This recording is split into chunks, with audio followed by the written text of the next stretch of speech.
So hey everyone, this is Vinita here. So welcome back to my channel Science and Fact. So today we are discussing about the topic bonding in carbon. Before proceeding this lecture, I just summarize the introductory part which I taught before in previous video. So let us learn हमने क्या जाना था अपनी पिछली unit में कि जो हमारा कार्बन है एटॉमिक नंबर 6, इलेक्ट्रॉनिक कॉन्फ़िगरेशन 2,4। अब इसके बैलेंस इलेक्ट्रॉन कितने हैं इसके पास 4 है। हमें कैसे पता चला कि इसके पास 4 बैलेंस इलेक्ट्रॉन है? तो एक डेफिनेशन होती है, the electron which are present in the outer most shell और orbit is known as valence electron.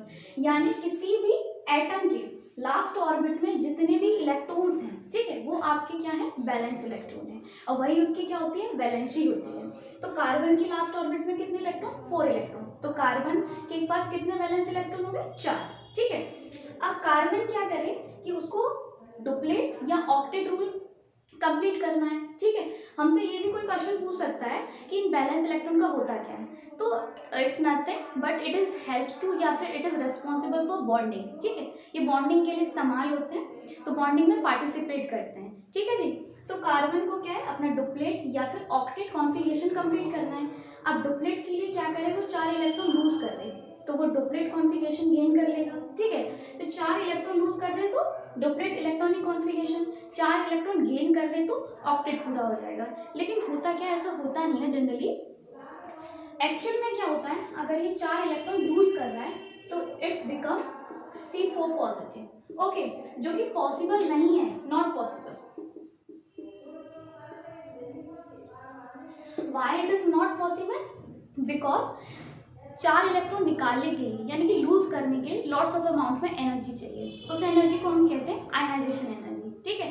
इसी की वजह से कार्बन जो है 4 इलेक्ट्रॉन को लूज नहीं कर पाता, तो ये ऐसा होता नहीं है। दूसरा केस क्या है कि वो 4 इलेक्ट्रॉन गेन करे, गेन करके वो अपना ऑक्टेट पूरा कर ले, ठीक है। जब वो 4 इलेक्ट्रॉन को गेन कर रहा है तो इट बिकम C4 माइनस, ठीक है। यानी कि 4 इलेक्ट्रॉन गेन कर रहा है, लेकिन ऐसा नहीं, ये भी पॉसिबल नहीं है। क्यों पॉसिबल नहीं है, ये रीजन हमें जानना है। क्योंकि कार्बन के पास पहले ही 6 इलेक्ट्रॉन पहले से थे, 4 इलेक्ट्रॉन उसने गेन कर लिए, टोटल इलेक्ट्रॉन कितने हो गए, 10 हो गए। लेकिन उसके पास प्रोटॉन तो भाई 6 ही हैं, तो 6 प्रोटॉन 10 इलेक्ट्रॉन्स को होल्ड नहीं कर पाएंगे और कार्बन क्या हो जाएगा, अनस्टेबल हो जाएगा। That the reason why carbon does not lose or gain 4 electron, okay. तो इसका सोल्यूशन निकालने के लिए हम थर्ड ऑप्शन पे चलते हैं। इसका ये कि अब सोल्यूशन रह गया है, तो हमारा थर्ड ऑप्शन क्या कहता है,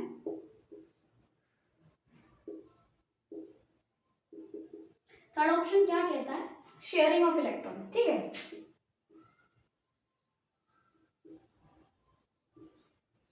शेयरिंग ऑफ इलेक्ट्रॉन, और हम जानते हैं कि जो बॉन्ड शेयरिंग से बनते हैं उनको हम क्या कहते हैं, कोवैलेंट बॉन्ड कहते हैं, okay.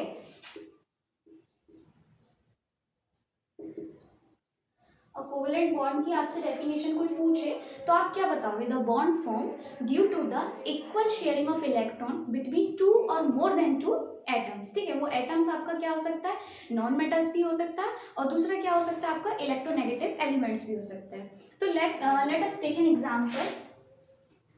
So hydrogen, I am just taking the example of homonuclear, okay। तो हाइड्रोजन हो गया हमारा ऑक्सीजन हो गया, नाइट्रोजन हो गया, एंड टेक वन एज हेटेरोन्यूक्लियर, वो मैं ले रही हूँ मीथेन का CH4 का, ठीक है। तो ये जो हम सॉल्व करेंगे वो क्या है, ये कॉन्सेप्ट दिया था ल्यूज एंड कॉसल ने, तो that's why this concept is given by Lewis and Kossel. तो we are just trying to solve this. तो पहले हम सिंबल लिखेंगे, हम हाइड्रोजन को ले रहे हैं, हाइड्रोजन का सिंबल है H, हमारे पास 2 H है तो दोनों को साइड बोर्ड में रख लिया। अब इलेक्ट्रॉन लिखेंगे, हाइड्रोजन की लास्ट ऑर्बिट में बस एक ही इलेक्ट्रॉन है, ओके। कोई हार्ड एंड फास्ट रूल नहीं है कि आप इसको पॉइंट से दिखा रहे हो, इसको क्रॉस से, आप दोनों को पॉइंट से भी दिखा सकते हो।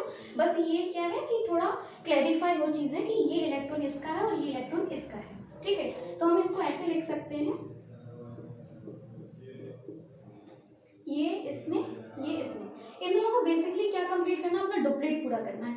तो when ever the single pair of electron is transfer, ठीक है, या फिर शेयर इस सॉरी ट्रांसफर तो नहीं बोलेंगे, whenever the single pair of electron is sharing the bond is formed is known as single covalent bond, okay.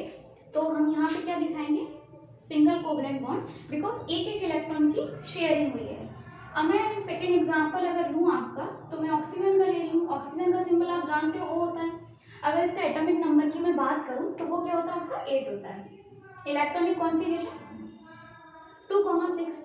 इसको octet पूरा करने के लिए 2 मोर इलेक्ट्रॉन की जरूरत है, ठीक है। तो ये क्या करेगा, दोनों शेयरिंग करेंगे।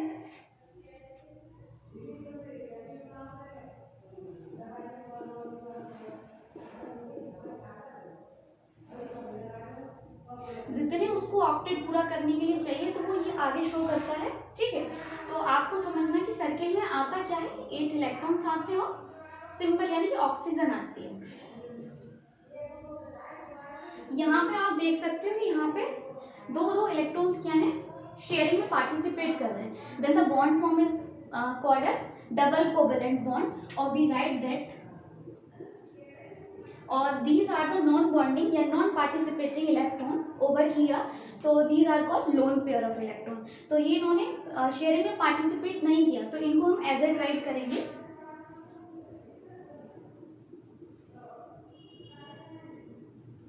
और आप इसको ना ऐसे भी लिख सकते हो, जैसे कि ये है, मैं ऊपर बता रही हूँ इसका। जैसे आप ये इलेक्ट्रॉन पेयर यहाँ पे यानी लोन पेयर आप शो ना करो, तो आप इसको लाइन स्ट्रक्चर से भी बता सकते हो। Because one line is exist या कंसिस्ट ऑफ 2 इलेक्ट्रॉन्स, ठीक है। एक लाइन पे कितने इलेक्ट्रॉन्स हैं, 2 हैं, तो हम इसको ऐसे भी लिख सकते हैं। तो now come to the third example.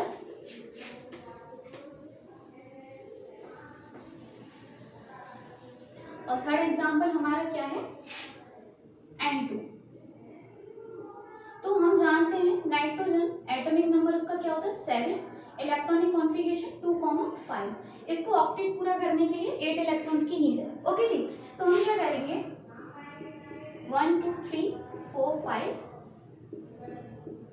1 2 3 4 5, ठीक है। तो ये क्या शेयरिंग करेगा, शेयरिंग करेगा, और यहाँ पे 3 इलेक्ट्रॉन्स मतलब आपस में शेयरिंग कर रहे हैं, तो यहाँ पे क्या फॉर्म होगा, ट्रिपल बॉन्ड फॉर्म होगा। और ये चीज़ क्या है उसके लोन पेयर ऑफ इलेक्ट्रॉन है। ये क्या हो गया, नाइट्रोजन के केस में हो गया। ये जितने भी एग्जांपल्स मैंने दिए, चाहे वो हाइड्रोजन का हो, ऑक्सीजन का हो या नाइट्रोजन का हो, ये सारे कैसे थे, होमोन्यूक्लियर, ओके जी। क्योंकि इसमें क्या है, नाइट्रोजन है तो 2 नाइट्रोजन है, सेम थी, ठीक है। सेम के साथ ही क्या हो रहा है, बॉन्डिंग हो रही है, शेयरिंग हो रही है। लेकिन अगर मैं हेटेरोन्यूक्लियर का एक एग्जांपल लूँ तो मैं लेती हूँ CH4 मीथेन। तो कार्बन का लास्ट ऑर्बिट में यानी लास्ट शेल में कितने इलेक्ट्रॉन, 4, यानी कि वैलेंस इलेक्ट्रॉन कितने हो गए इसके, 4 हो गए, ठीक है। अब हाइड्रोजन की बात करूं तो हाइड्रोजन के पास क्या होता है, एक ही होता है। यहाँ पे क्या चीज समझनी है आपको, हाइड्रोजन को तो अपना डुप्लेट पूरा करना है, लेकिन आपका जो कार्बन है उसको 4 इलेक्ट्रॉन और चाहिए, किस लिए, उसे ऑक्टेट पूरा करना है। तो हम ये यहाँ पे शेयरिंग दिखाएंगे, और कार्बन क्या करेगा, अपना ऑक्टेट पूरा कर लेगा, ठीक है। We write like that, C single bond H, single bond H, single bond H और सिंगल बॉन्ड H, ठीक है। We take another example of ethane, ठीक है, C2H6, इथेन। इसमें क्या है, आपके पास 2 कार्बन, ठीक है। आपने 2 कार्बन लिखे, और कार्बन की जो वैलेंसी है कितनी है, 4 है, तो आपने 4 ये ऐसे शो कर दिए। अब आप देख रहे हो हाइड्रोजन कितनी है, 6 है, ठीक है। तो आप 1 हाइड्रोजन, 2 3 4 5 6। यहाँ पे भी हमें ये केस याद रखना है कि हाइड्रोजन को डुप्लेट पूरा करना है, लेकिन कार्बन को क्या करना है, अपना ऑक्टेट पूरा करना है। तो हाइड्रोजन क्या करेगा, अपना डुप्लेट पूरा करेगा यहाँ पे, और कार्बन क्या करेगा, अपना ऑक्टेट पूरा करेगा।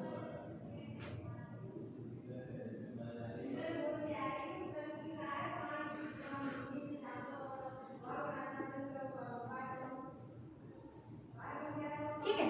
तो अगर इसकी स्ट्रक्चर बनाए तो हम कैसे बनाएंगे, C single bond C, single bond H, single bond H, single bond H, single bond H, single bond H और सिंगल बॉन्ड H। ठीक है, ये आपकी इथेन की स्ट्रक्चर हो गई। तो अगर मैं इसको समराइज करूँ तो हम कैसे कह सकते हैं, समराइज करने पे हमने जाना कि जो हमारा कार्बन है उसके पास 6 इलेक्ट्रॉन्स हैं। ठीक है, इलेक्ट्रॉनिक कॉन्फ़िगरेशन उसका 2,4 हो जाता है। उसके लास्ट शेल में 4 इलेक्ट्रॉन है और जितने लास्ट शेल में इलेक्ट्रॉन होते हैं वही उसकी वैलेंसी होती है, वैलेंस इलेक्ट्रॉन कहे जाते हैं। ये वैलेंस इलेक्ट्रॉन का काम केवल बॉन्डिंग में पार्टिसिपेशन करना होता है। ठीक है, कार्बन के पास ऑर्बिट में, लास्ट ऑर्बिट में 4 इलेक्ट्रॉन है, तो इसलिए उस पर केस बनते हैं अलग अलग। कैसा कि वो 4 लेता है। ठीक है, 4 ले नहीं सकता क्योंकि क्या 4 अगर वो ले लेता है तो क्या है उसमें 10 प्रोटॉन हो जाए, सॉरी 10 इलेक्ट्रॉन्स हो जाएंगे जिनको 6 प्रोटॉन होल्ड नहीं कर पाएंगे, तो ये भी बेकार जाएगा। ठीक है, 4 को डिनोट कर दे यानी लूज कर दे, तो लूज कर नहीं सकता क्योंकि 4 इलेक्ट्रॉन निकालने में उसको लॉट्स ऑफ अमाउंट में एनर्जी खर्च करनी पड़ेगी, जिस एनर्जी को हम कह रहे हैं आयोनाइजेशन एनर्जी। तो उसके पास एक ही ऑप्शन बचता है किसका, शेयरिंग का। तो वो शेयरिंग करता है और शेयरिंग कर करके अपना ऑक्टेट भी पूरा करता है और लॉट्स ऑफ कंपाउंड फॉर्मेशन करता है। हमने होमो न्यूक्लियर में पढ़ा, होमो मतलब सेम, जैसे हाइड्रोजन का एग्जांपल लिया हमने, ऑक्सीजन का लिया, नाइट्रोजन का लिया, हेट्रो में हमने मीथेन का लिया और इथेन का लिया। ठीक है, this is all about this video. और हम वर्सेटाइल नेचर ऑफ कार्बन ये हम नेक्स्ट लेक्चर में पढ़ेंगे। So thank you so much.